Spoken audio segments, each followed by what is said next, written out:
Leonardo Williams, one of the youngest billionaires in the city, lived in a world of flashing cameras, sleek cars, and luxurious mansions. Yet, in all his wealth, he was deeply lonely. Every woman who came into his life saw his money first, not his heart. At 35, he had everything, except genuine love. One night, as he sat by his glass window overlooking the city skyline, he made a bold decision. He would find love, not as a billionaire, but as a poor man. The next morning, Leonardo traded his designer suits for ragged clothes. He covered his watch, wore torn slippers, and rubbed ash on his skin to appear dirty. He wanted to blend in with the struggling people he'd only ever seen from his tinted car windows. As his chauffeur dropped him near a landfill, Leonardo told him, "Don't come back for a week. I want to see how people live without money." The driver looked puzzled but obeyed. The air at the dump site was thick with the stench of decay. Men, women, and even children scavenged for recyclables to sell. Leonardo felt a sharp ache in his chest as he watched them.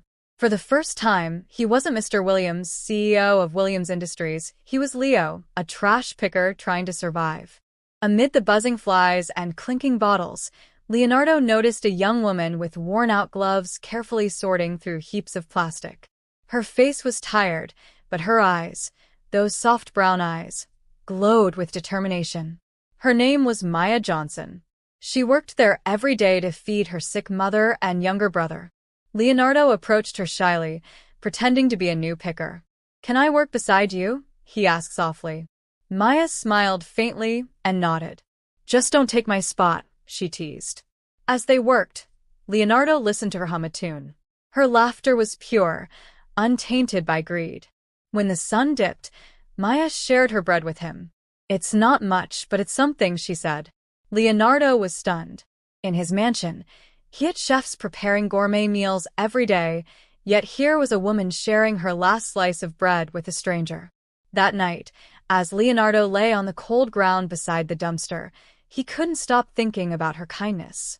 He realized that what he sought might be right here, in the heart of a woman who had nothing but gave everything. Days passed. Leonardo continued to pretend to be poor, working beside Maya. She told him about her dreams, how she once wanted to study nursing but dropped out to care for her family. Leonardo listened, fascinated by her strength. He longed to help her, but he couldn't reveal his identity yet. Meanwhile, Maya noticed something different about Leo.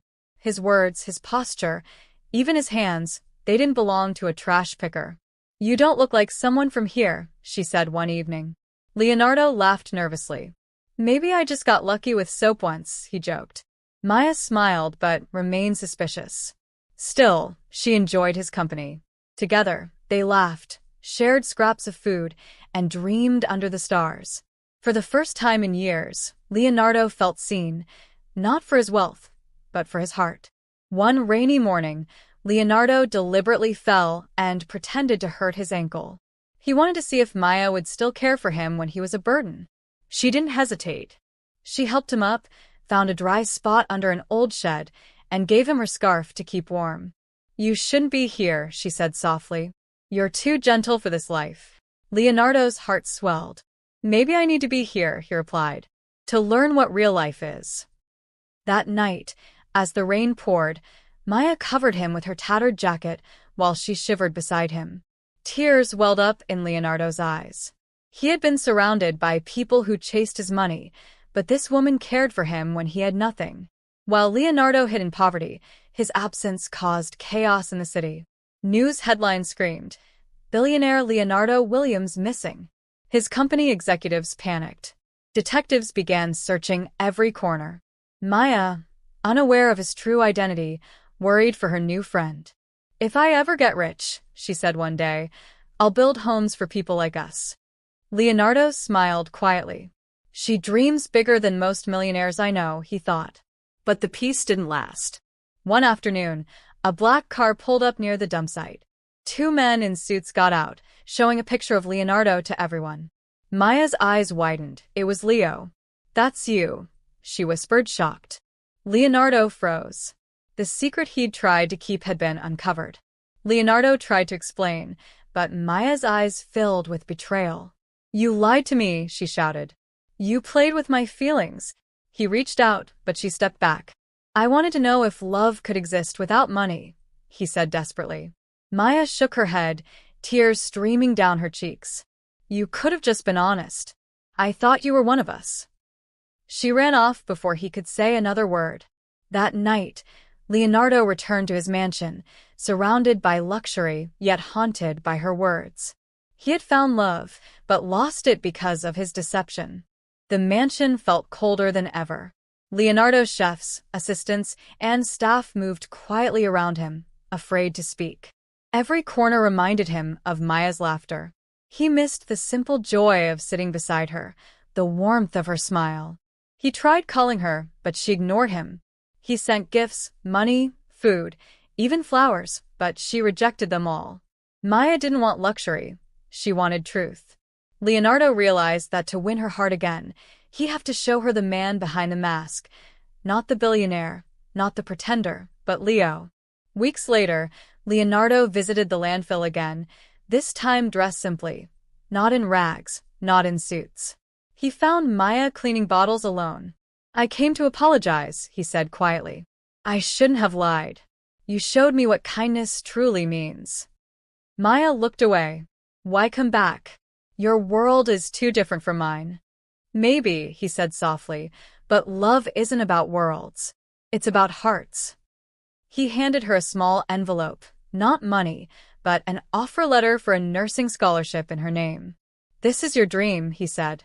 You deserve it. Tears filled her eyes. For the first time, she saw not a billionaire, but a man who truly cared. Months passed. Maya began her nursing studies, thanks to Leonardo's scholarship. Though she avoided him at first, she couldn't forget his sincerity. One evening, she received a call. Leonardo was hospitalized after collapsing from exhaustion. Her heart raced. At the hospital, she found him pale but smiling. Guess the nurse came after all, he teased weakly. Maya chuckled through tears. You're impossible, Leo. She realized then that his love was real, flawed but pure. She forgave him, holding his hand as he drifted to sleep. A year later, Maya graduated with honors. Leonardo attended quietly, no entourage, no reporters. Just the man who once picked trash beside her. After the ceremony, he knelt before her.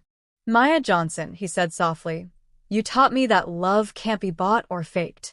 Will you marry me? Not as a billionaire, but as the man who found his heart in the dirt beside you. Maya smiled through tears. Yes, Leo. I'll marry you. As they embraced, the crowd applauded. The billionaire who once hid among trash had finally found the treasure he sought, true love.